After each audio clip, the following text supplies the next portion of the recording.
Hello friends, daily sports Bangla YouTube চ্যানেলে আপনাদের আবার আমি স্বাগত জানাই। আবার নিয়ে চলে এলাম খেলার নতুন ভিডিও নিয়ে। ইস্টবেঙ্গলে সই করছেন এই দাপুটে ফুটবলার, ময়দানের বড় খবর। নিঃসন্দেহে বড় খবর ইস্টবেঙ্গল সমর্থকদের জন্য। দলে আসছেন নতুন এক তরুণ ফুটবলার, কারণ দলবদলের বাজার রীতিমতো সরগরম ইস্টবেঙ্গলের। কারণ ঘুরে দাঁড়াতে হবে ইস্টবেঙ্গলকে। আসলে বিগত বেশ কয়েকটা বছর ধরে তাদের পারফরমেন্স একেবারে তলানিতে গিয়ে ঠেকেছে। তাই আসন্ন মরশুমের জন্য দল গোছানোর কাজ শুরু করে দিয়েছে লাল হলুদ ব্রিগেড। প্রসঙ্গত, গত মরশুমে ডুরান্ড কাপ এবং আইএসএলে হতশ্রী পারফরমেন্স করেছে ইমামি ইস্টবেঙ্গল ক্লাব। তারপর সুপার কাপ থেকেও বিদায় নিয়েছে ইমামি ইস্টবেঙ্গল। স্বাভাবিকভাবেই দলের পারফরমেন্সে সমর্থকরাও যথেষ্ট হতাশ, কিন্তু আগামী মরশুমে ঘুরে দাঁড়াতে চাইছে ইমামি ইস্টবেঙ্গল। আর সেজন্যই কার্যত কোমর বেঁধে নেমে পড়েছে টিম ম্যানেজমেন্ট। কিন্তু কোন নতুন ফুটবলারকে দলে নিতে চাইছেন তারা? ফুটবলারটির নাম হলো রামসাঙ্গা থাইচুন।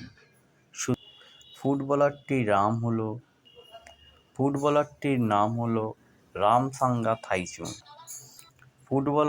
নাম হলো রামসাঙ্গা থাইচুন।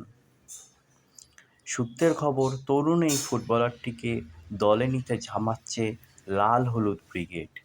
মূলত তিনি খেলেন ডিফেন্সিভ মিডফিল্ড পজিশনে। গত মরশুমে আই লিগের ক্লাব রিয়াল কাশ্মীরের হয়ে দুরন্ত ফুটবল উপহার দিয়েছেন রামসাঙ্গা থাইচুন। 21টি ম্যাচে মাঠে নেমে 3টি গোল করেছেন তিনি। তাছাড়া মাঝমাঠ থেকে বল গড়ানো এবং আক্রমণ তৈরির ক্ষেত্রেও গুরুত্বপূর্ণ ভূমিকা নিতে পারেন 25 বছর বয়সী এই ফুটবলারটি। এছাড়া তার নামের পাশে রয়েছে 2টি অ্যাসিস্ট।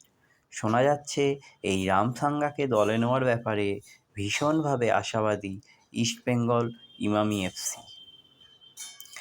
ভারতীয় ক্লাব ফুটবল সম্পর্কে রামসাঙ্গার বেশ ভালো অভিজ্ঞতা রয়েছে, কারণ রিয়াল কাশ্মীরে সই করার আগে তিনি খেলতেন আইজল এফসির হয়ে।